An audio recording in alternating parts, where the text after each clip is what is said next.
Di era Jokowi, taklukan Singapura, tetangga semakin bangkrut, tak berdaya melawan kebijakan Indonesia. Karena apapun yang namanya negara maju, itu juga ingin mempertahankan dirinya tetap menjadi negara maju. Itu pasti. Dan juga mereka itu tidak akan rela juga bahwa negara berkembangnya ada yang maju, menjadi negara maju juga banyak yang nggak rela. Dan itu ya manusiawi, nggak perlu kita sakit hati, rendah. Tapi kita berusaha agar bagaimana visi kita agar bisa menjadi negara maju. Jadi sekali lagi silakan Bapak Ibu yang memiliki kekuatan untuk masuk ke sana, sehingga nanti ada transfer teknologinya, ada transfer of knowledge-nya, dapat kita. Ini kan kita baru saja urusan, jangan sekali lagi urusan kecil-kecil, urusan proyek kecil-kecil.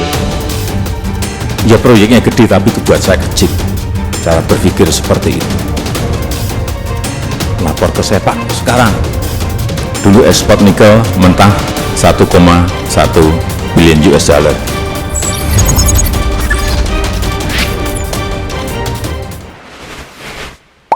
Sahabat bagi media, jika kita mengaca pada Indonesia di era Pak Bambang, maka kita akan menyadari banyak perubahan besar yang terjadi pada negeri ini. Dulunya yang dianggap bangsa terbelakang, kini sudah dianggap bangsa yang sangat berpengaruh. Khususnya dalam pembahasan kita kali ini, yaitu tetangga negara Singapura. Kenapa Singapura? Tentunya karena hubungan kedua negara ini sangat mencolok akhir-akhir ini. Masih teringat jelas ketika Jokowi baru menjabat, Indonesia masih dipandang sebelah mata. Masih dikira negara besar yang terlalu mudah untuk diobrak-abrik. Namun seiring berjalannya waktu, jumpscare Indonesia itu ternyata untuk Singapura. Bagaimana tidak? Baru 2 tahun Jokowi menjabat, Indonesia sudah mulai berani mendikte Singapura secara terang-terangan dengan program tax amnesty. Seakan dianggap bercanda, Singapura terlihat biasa-biasa saja. Sampai akhirnya tax amnesty laris manis, barulah Singapura sadar bahwa Indonesia tidak main-main. Walaupun terlihat korporatif, tapi secara logika Singapura pasti akan mengamankan aset-aset berharganya. Bahkan berkat kebijakan tersebut, perbankan di Singapura terlihat sempoyongan meladeni perpindahan dana warga Indonesia ke negara asalnya. Tidak hanya sampai di situ, Singapura juga terus dihantui oleh pemberhentian pasokan energi dari Indonesia. Terlebih Indonesia bersikap keras terhadap Australia yang hendak menyalurkan kabel ke Singapura lewat jalur bawah laut perairan Indonesia. Dengan sikap-sikap tersebut, Indonesia mulai memperlihatkan keganasannya terhadap negara-negara di sekitar kawasan yang ingin bermain-main dengannya. Sampai di suatu titik, Indonesia mengumumkan program hilirisasi yang secara terang-terangan dengan ganggang berani mengibarkan bendera perang dagang dengan perhimpunan negara-negara Uni Eropa seorang diri. Barulah Singapura benar-benar sadar bahwa Indonesia terlalu besar untuk dilawan. Dan secara tidak langsung, Indonesia mengingatkan bahwa bahan-bahan baku yang diolah di Singapura juga sangat tergantung pada Indonesia. Keseriusan Indonesia ini pun membuat Singapura semakin tidak percaya diri. Ini terlihat dari kecenderungan pasrahnya Singapura pada kebijakan-kebijakan yang diterapkan oleh Indonesia.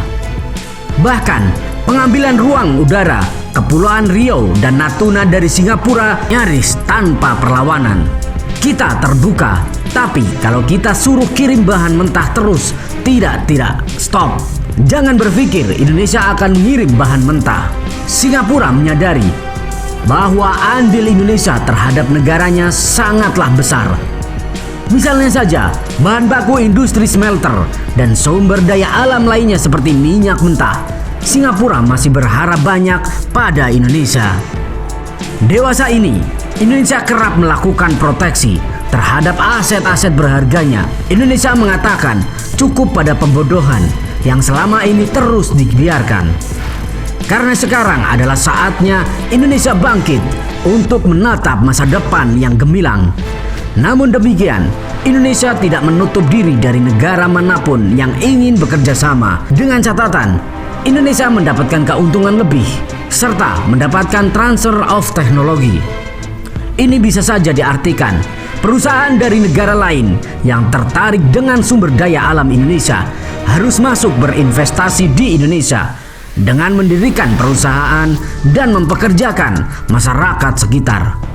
Yang diharapkan ke depannya, masyarakat Indonesia bisa mendapatkan skill yang mumpuni untuk dapat bersaing dengan masyarakat global. Di lain sisi, Indonesia juga mewajibkan pada perusahaan-perusahaan asing yang masuk di Indonesia untuk bermitra dengan perusahaan lokal atau BUMN. Sehingga di masa mendatang, perusahaan lokal atau BUMN juga dapat mengelola sumber daya alamnya secara mandiri. Dan untuk lebih jauh, kita dapat memastikan agar semakin banyak negara lain yang bergantung pada negara kita, sesuai dengan visi dan misi besar bangsa Indonesia. Sahabat Bagi Media, bagaimana menurut kalian? Yuk diskusikan di kolom komentar. Merdekalah kita seutuhnya. Merdeka. Step 1, wake up early, gonna rise with the sun. Step 2, get some good, some food in you. Step 3, think real hard about what you wanna be. Step 4, everybody just do your thing. Wake up, today's gonna be a good day. Wake up, today's gonna be a good day.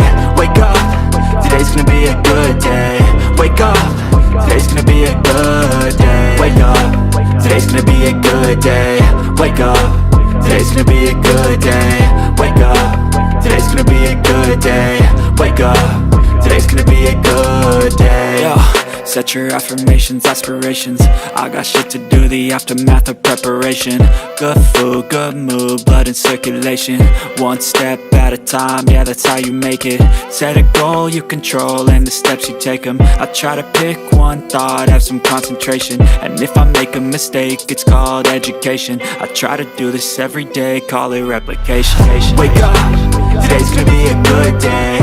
Wake up, today's gonna be a good day. Wake up, today's gonna be a good day.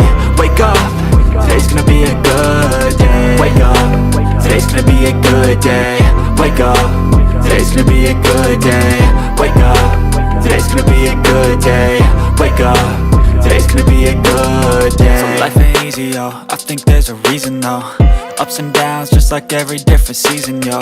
Sometimes I'm high, other times I'm barely breathing, though. I always gotta fight and hide from the demons, yo. Negative thoughts are poison, they rot. Head full of flies, so here come the clouds. They'll never stop unless I can swap all the bad for the good in my head when I'm lost. Yeah, so I'ma fake it till I make it. Positive thoughts are overtaken, I got patience. One day at a time is how you operate a cadence. A flow, you grow, you show yourself a foundation. Stay away from all the shit that causes temptation. I know that I like to do it cause it's sensation. I live my life in my head like a narration. Don't expect greatness, do my best, man, I'll take it. Wake up, today's gonna be a good day. Wake up, today's gonna be a good day. Wake up, today's gonna be a good day. Wake up, today's gonna be a good day. Wake up, today's gonna be a good day. Wake up, today's gonna be a good day. Wake up, today's gonna be a good day. Wake up, today's gonna be a good day. Wake up early, gonna rise with the sun. Step 2, get some good, some food in you. Step 3, think real hard about what you wanna be. Step 4, everybody just wake up early, gonna rise with the sun. Step 2, get some good, some food in you. Step 3, think real hard about what you wanna be. Step 4, everybody just do your thing. Wake up, today's gonna be a good day. Wake up, today's gonna be a good day. Wake up, today's gonna be a good day. Wake up, today's gonna be a good day. Wake up, today's gonna be a good day. Wake up, today's gonna be a good day. Wake up, today's gonna be a good day. Wake up, today's gonna be a good day. Yo. Set your affirmations, aspirations. I got shit to do, the aftermath of preparation. Good food, good mood, blood in circulation. One step at a time, yeah, that's how you make it. Set a goal you control and the steps you take them. I try to pick one thought, have some concentration. And if I make a mistake, it's called education. I try to do the same